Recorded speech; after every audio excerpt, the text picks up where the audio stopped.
the big news clip that's going around today, which was Tucker Carlson's interview with Ted Cruz. And, like in which like Tucker asked Ted Cruz what the population of Iran is and what it's like the sort of demographic of like ethnic groups is. And Ted Cruz, of course, like indignantly and like proudly had no clue. How many people live in Iran, by the way? I don't know the population. At all? No, I don't know the population. You don't know the population of the country you seek to topple? How many people live in Iran? 92 million. Okay. Yeah. How could you not know that? I don't sit around memorizing population tables. Well, it's kind of relevant because you're calling for the overthrow of the government. Why is it relevant whether it's 90 million or 80 million or 100 million? Why is that relevant? Because if you don't know anything about the country... I didn't say I don't know anything about Okay, what's the ethnic mix of Iran? They are Persians and predominantly Shia. Okay, it's not even... You don't know anything about Iran. So actually, I am not the Tucker Carlson expert on Iran. You're a senator who's calling for the overthrow of the government. You're the one who don't know anything about the country. No, you don't know anything about the country. You're the one who claims they're not trying to murder Donald Trump. You're the one who can't figure out if it was a good idea to kill General Soleimani, and you said it was bad. You don't believe they're trying to murder Trump. Yes, I do. Because you're not calling for military strikes against them in retaliation. And if you really believe that... We're carrying out military strikes today. You said Israel was. Right, with our help.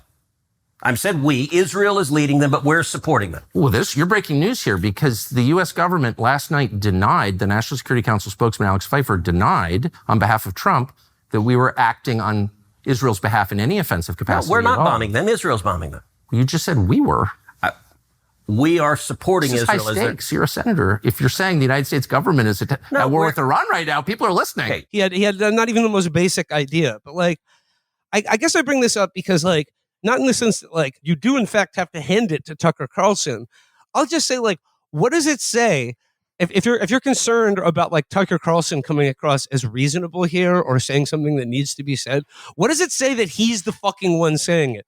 Why is, like, the nationalist fascist right, the only one that can voice any opposition to this fucking catastrophe that we are fucking just blindly going dick first into? I mean, if you were going to go by Democratic statements, Chuck Schumer's most recent statement, unless he said anything today during this reporting, he was doing the taco Trump thing and saying that Trump was a taco. Trump always chickens out for negotiating with Iran during the famous negotiations that now we have to bomb Iran for not doing. With the obvious takeaway being that Trump should be courageous and just attack them. So he has to now like commit to saying this is good, or else he'll have to go out and say, oh, that taco thing was just a stupid thing we made up. We don't believe that. And it's like, it's an unpopular president who is pursuing a war of aggression that is overwhelmingly opposed by the American public on both sides of the aisle.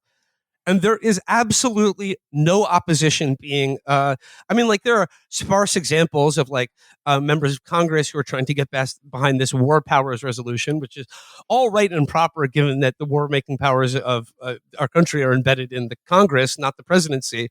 The problem with that, though, is I have no confidence whatsoever that our Congress wouldn't just give him the authority to do it if he asked for it. That's the thing. Like the message from Schumer and like the real senior Democrats is like, you can't go to war unless you come to Congress first and brief us, and then we get to vote on it. And by gum, we'll vote to give you permission to go to war. Like, what the fuck? What the fuck are you doing? Like, come on. And it really is. Yeah, there's just a few people. Like Tim Kaine has a war powers resolution. Bernie Sanders introduced something, I think, to prevent Thomas Massey on the right force. Yeah, Thomas Massey's been a stronger advocate of this stuff than most Democrats. Like it's just bizarre. Like what does this party stand for other than Israel's right to defend itself, which is the thing that they keep blathering about? Nobody else has a right to defend themselves, just Israel. Especially nauseating in, I cannot say it enough, how much none of this needed to happen. The conventional knowledge, anyone who was talking about this before, right before the strike started, and there was rumblings about, was Israel going to do this? The conventional knowledge, even in like mainstream media, was, he's facing problems in his coalition. Like, the fucking ultra orthodox, they may revolt against like the concept of literacy. So he's going to have to open up a new front to like hold his government together.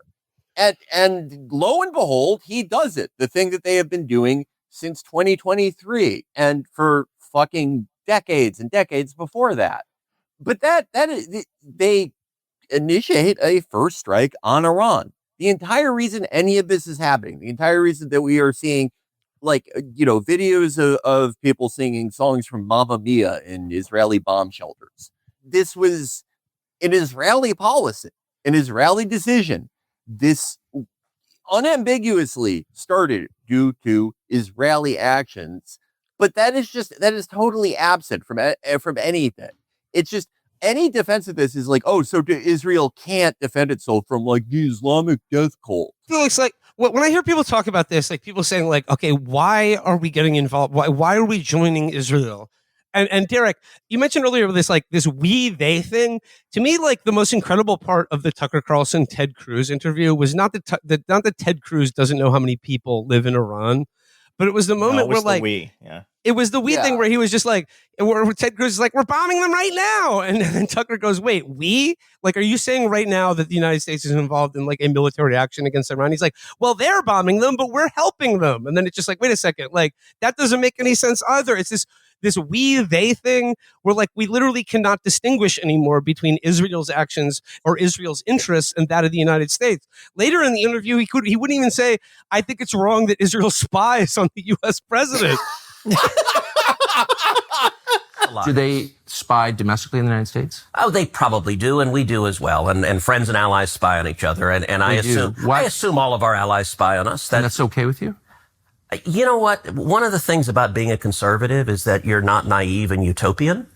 You don't think humans are all... Part of the reason socialism doesn't work is the mantra from each according to his abilities to each according to his needs doesn't work. As a conservative, I assume people act in their rational self-interest. So it's conservative to pay people to spy on you? There is no we or they anymore. It is all just Israel.